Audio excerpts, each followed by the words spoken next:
todos. Vamos dar início à nossa quarta videoaula do nosso curso de Historicidade Bíblica e Hermenêutica.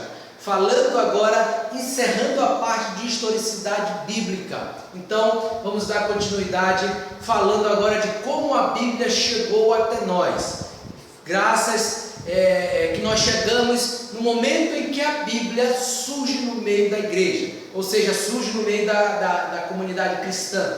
Depois de ter passado por muitos debates sobre quais livros iam entrar, quais livros iam sair, a Bíblia agora está sendo estabelecida. Então vamos ver como a Bíblia chegou até nós.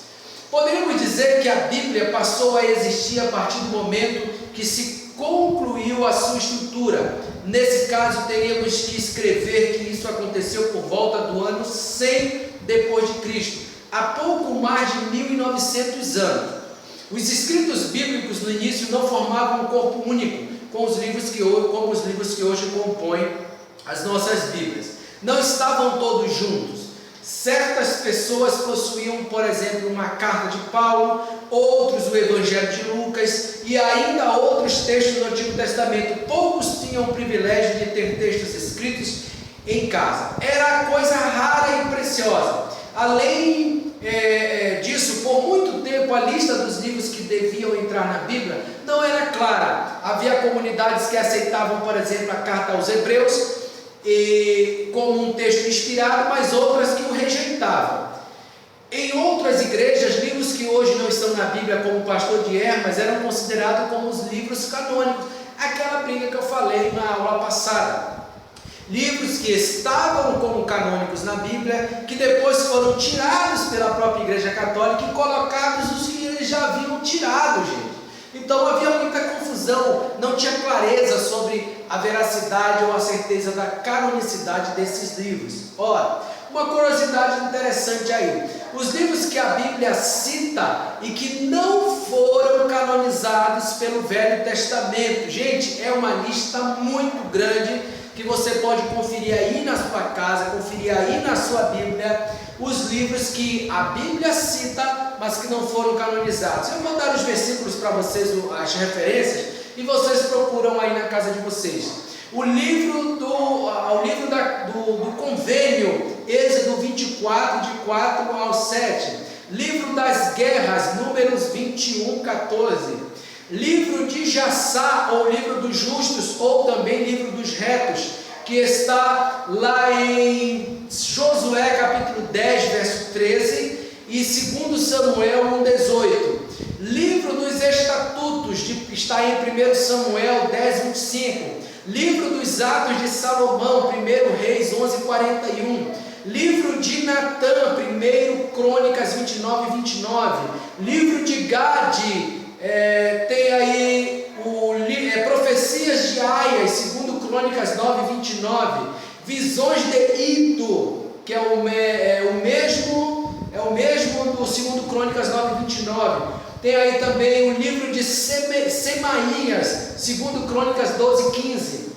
Livro de Jeú, 2 Crônicas 20 e 34. Atos de Uzias, escritos por Isaías, 2 Crônicas 26 e 22. Livros dos videntes, que está em 2 Crônica 33, 19. Profecias de Enoque, que está em Judas, verso 14, né?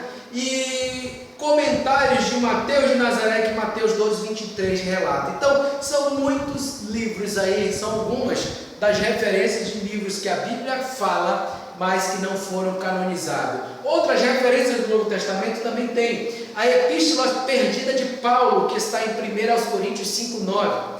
A segunda Epístola Perdida de Paulo, que está em Efésios 3, 3 ao 4. E também a terceira Epístola de Paulo, que está lá em Colossenses 4, 16. São 3 epístolas perdidas de Paulo que o Novo Testamento aí nos informa, tá bom? No século III da era cristã começaram a surgir diversas traduções da Bíblia em latim, a verbo latim, as quais eram usadas no norte da África e na Europa, e que aos poucos o latim foi tomando o lugar do grego como língua do povo.